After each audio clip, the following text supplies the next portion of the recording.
ઘરમાં મરણકાળ દરમિયાન સ્ત્રીઓએ શૃંગાર કરવો એ પાપ કેમ ગણાય છે? જાણો તેના પાછળનું રહસ્ય તમારા હોશ ઉડાવી દેશે. શું તમે ક્યારેય વિચાર્યું છે કે જ્યારે કોઈ ઘર પર દુઃખનું વાતાવરણ હોય છે ત્યારે સ્ત્રીઓને શૃંગાર કરવાનું કેમ મનાય છે? શું આ માત્ર સમાજની માન્યતા છે કે તેની પાછળ કોઈ ઊંડો આધ્યાત્મિક અર્થ છે? જ્યારે જીવનમાં આનંદ હોય છે ત્યારે શૃંગાર સૌંદર્યનું પ્રતીક બને છે, પરંતુ જ્યારે શોક આવે છે ત્યારે એ જ શૃંગાર કેમ નિષેધ બને છે? આ પ્રશ્નનો જવાબ એટલો સરળ નથી, કેમ કે એ ફક્ત બ્રહ્મ શૃંગાર વિશે નથી. એ મનની સ્થિતિ, ઊર્જા અને આત્માની યાત્રા વિશે છે. ગરુડ પુરાણ કહે છે કે જ્યારે કોઈ જીવાત્મા શરીર છોડે છે ત્યારે ઘરનું વાતાવરણ તામસિક બને છે. આ સમય એ આનંદનો નથી, એ શાંતિનો સમય છે. સ્ત્રીઓની ઊર્જા ખૂબ પ્રબળ અને સંવેદનશીલ હોય છે. તેઓ વાતાવરણની દરેક નાની લહેર અનુભવી શકે છે. શૃંગાર એટલે રજસિક ઊર્જા, એટલે આનંદ, આકર્ષણ અને લાલસા. જ્યારે ઘરમાં તામસિક વાતાવરણ હોય છે ત્યારે રજસિક ઊર્જા લાવવી એ આત્માની યાત્રામાં અવરોધ પાડે છે. જ્યારે કોઈ જીવાત્મા મૃત્યુ પછી પોતાના ઘરની આસપાસ 13 દિવસ સુધી રહે છે ત્યારે તે પોતાના પ્રિયજનોને જોઈ શકે છે પણ કંઈ કહી શકતું નથી. એ આત્મા પોતાના પરિવારને શાંત અને સાધનામાં જોવે તો એની યાત્રા સરળ બને છે, પણ જો એ આનંદ કે શૃંગાર જોશે તો એને લાગશે કે જીવન હજી ચાલુ છે. એ અસ્થિર થઈ જશે. આથી ધર્મ કહે છે કે શોકના સમયમાં સ્ત્રીએ શૃંગાર ન કરવો. આ કોઈ દમન નથી, આ આત્માની શાંતિ માટેની પ્રાર્થના છે. શોક એ સમય છે જ્યારે ઘરનું દરેક મન શાંત થવું જોઈએ, દરેક સ્પંદન સાધનામાં હોવું જોઈએ. શૃંગાર ન કરવો એટલે એ સંકેત આપવો કે આપણે આનંદમાં નહીં, પણ આત્માની વિદાયની શાંતિમાં છીએ. એ ત્યાગનું પ્રતીક છે. એ આધ્યાત્મિક રીતે ખૂબ પવિત્ર સ્થિતિ છે જ્યાં સ્ત્રી પોતાના સૌંદર્યને આંતરિક ભક્તિમાં ફેરવે છે. ભારતીય ધર્મગ્રંથોમાં દરેક નિયમ પાછળ આધ્યાત્મિક વિજ્ઞાન છે. શોક દરમિયાન સ્ત્રીઓ શૃંગાર ન કરે, આ એક વાક્ય છે, પણ તેમાં જીવનના 2 તત્વો સમાયેલા છે, આનંદ અને ત્યાગ. શૃંગાર એ આનંદનું પ્રતીક છે અને શોક એ ત્યાગનું પ્રતીક.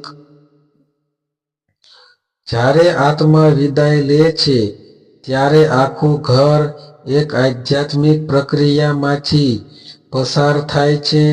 એ સમય એ નથી કે જ્યાં સૌંદર્ય બતાવવું, એ સમય છે જ્યાં શાંતિ પ્રગટ કરવી. ગરુડ પુરાણમાં લખાયું છે કે જ્યારે કોઈ વ્યક્તિ મૃત્યુ પામે છે ત્યારે એની આત્મા તાત્કાલિક આકાશ માર્ગે પ્રસ્થાન કરતી નથી. એ ઘરમાં રહે છે, પોતાના પરિવારને જોતી રહે છે અને 13 દિવસ પછી ધીમે ધીમે આગળ વધે છે. આ સમય દરમિયાન ઘરમાં જો આનંદની પ્રવૃત્તિઓ થાય તો આત્માને વિદાય લેવા મુશ્કેલ બને છે. સ્ત્રીઓની ઊર્જા સ્વાભાવિક રીતે ગાઢ અને પ્રબળ હોય છે. એ શૃંગાર દ્વારા પોતાની આનંદ શક્તિને વ્યક્ત કરે છે. પરંતુ શોક એ આનંદની વિરુદ્ધ સ્થિતિ છે. એ સમય છે જ્યારે જીવનની સ્થિતિ અને અંતિમ સત્ય પર ધ્યાન કરવાનું હોય છે. આથી ધર્મ કહે છે કે આ સમય દરમિયાન શૃંગાર કરવો યોગ્ય નથી. આ નિયમ આજના સમયમાં પણ ઊંડો અર્થ ધરાવે છે. એ સ્ત્રીને શાંત બનાવે છે, તેને આધ્યાત્મિક રીતે મજબૂત બનાવે છે અને એ આત્માની વિદાયને સહેજ બનાવે છે. શૃંગારનો ત્યાગ એ સ્ત્રીની શક્તિનો ત્યાગ નથી, એ તેની શક્તિનું રૂપાંતર છે. બહારની સુંદરતા છોડીને અંદરની પ્રકાશમાં જોડાવાનું. ગરુડ પુરાણ મુજબ મૃત્યુ પછી આત્મા તાત્કાલિક મુક્ત થતી નથી. એ પ્રથમ પ્રેત અવસ્થામાંથી પસાર થાય છે. આ અવસ્થા દરમિયાન આત્મા પોતાના ઘર આસપાસ રહે છે, પરિવારને જોતી રહે છે. એ સમય દરમિયાન ઘરના લોકોની પ્રતિક્રિયા, બોલચાલ અને વલણ આત્માને ખૂબ અસર કરે છે. જો પરિવાર ગંભીર, શાંત અને સાધનામાં રહે તો આત્મા પોતાની યાત્રા સરળતાથી પૂર્ણ કરે છે. પણ જો આનંદ, હાસ્ય અથવા શૃંગારનું માહોલ હોય તો આત્મા અસ્થિર થઈ જાય છે. સ્ત્રી જ્યારે શૃંગાર કરે છે ત્યારે એ પોતાના અંદરના આનંદને બહાર વ્યક્ત કરે છે. શૃંગાર એટલે રંગ, સુગંધ, આભૂષણ, તેજ અને આનંદ. આ બધું જીવંત શક્તિનું પ્રતીક છે. પરંતુ શોક એ શાંત શક્તિનું પ્રતીક છે. બંને ઉર્જા વિરુદ્ધ દિશામાં ચાલે છે. આથી આ સમય દરમિયાન સ્ત્રીઓને શૃંગાર છોડવા કહાયું છે. આ નિયમ વૈજ્ઞાનિક રીતે પણ અર્થપૂર્ણ છે. જ્યારે મન દુઃખમાં હોય ત્યારે શરીરની ઉર્જા ધીમી બને છે. શૃંગાર, સુગંધ અને ધાતુઓની ઉર્જા શરીરની ઉર્જા પર અસર કરે છે. એ મનને ઉત્તેજિત કરે છે, જે શોકના સમયે અસ્થિરતા પેદા કરે છે. આથી એ સમય દરમિયાન સાદગી જાળવવી વધુ યોગ્ય છે. ગરુડ પુરાણમાં લખાયું છે, શોકકાળે રજસિક પ્રવૃત્તિ વર્જ્યા. એટલે કે શોકના સમયમાં રજસિક લાલસા, આનંદ, આભૂષણ, શૃંગાર પ્રવૃત્તિઓ ન કરવી. આથી આત્માને વિદાય લેવામાં સહાય મળે છે. સ્ત્રીઓની ઉર્જા ચંદ્ર જેવી હોય છે, નરમ, શુદ્ધ અને સંવેદનશીલ. જ્યારે શોકનું વાતાવરણ હોય ત્યારે આ ઉર્જાને સ્થિર રાખવી જરૂરી હોય છે. શૃંગાર કરવાથી ચેતનામાં હલચલ થાય છે, જે શાંતિ વિખેરતી જાય છે. એ માટે સાદા વસ્ત્રો પહેરવા, આભૂષણ ઉતારવા અને મનને સાધનામાં રાખવાનું સૂચન છે. શૃંગાર ન કરવો એટલે પોતાને દબાવવાનું નહીં, પણ આત્માને સમર્પિત થવું. આ એક આધ્યાત્મિક વિધિ છે જે સ્ત્રીને વધુ શક્તિશાળી બનાવે છે. એ સમય એ છે જ્યાં સ્ત્રી પોતાના સૌંદર્યને અંદર ફેરવે છે, ભાવના, કરુણા અને પ્રાર્થનામાં. એ સમય એ છે જ્યારે મનુષ્ય અને આત્મા વચ્ચેનો જોડાણ વધે છે. આથી આ નિયમ ફક્ત પરંપરા નથી, એ એક ઉર્જા શાસ્ત્ર છે. જ્યારે ઘરનું દરેક મન શાંત હોય, દરેક સ્પંદન શાંત હોય, ત્યારે આત્મા સરળતાથી આગળ વધે છે. આથી સ્ત્રીઓનો શૃંગાર રોકવામાં આવ્યો છે, કારણ કે સ્ત્રીઓ ઘરની ભાવનાત્મક ધરી છે.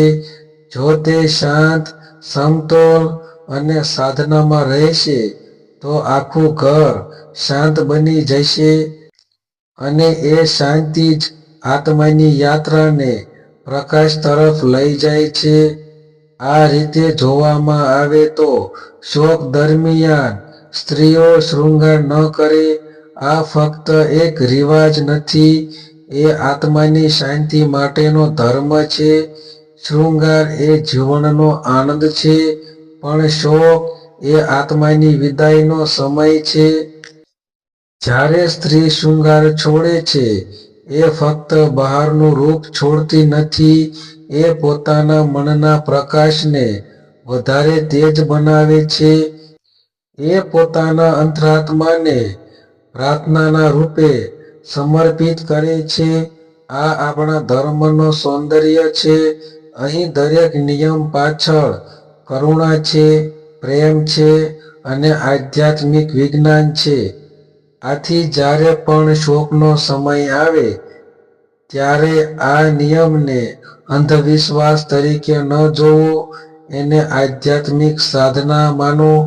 એ સમય એ છે જ્યારે આત્માને વિદાય આપી પોતાના મનને શાંત રાખી શકાય.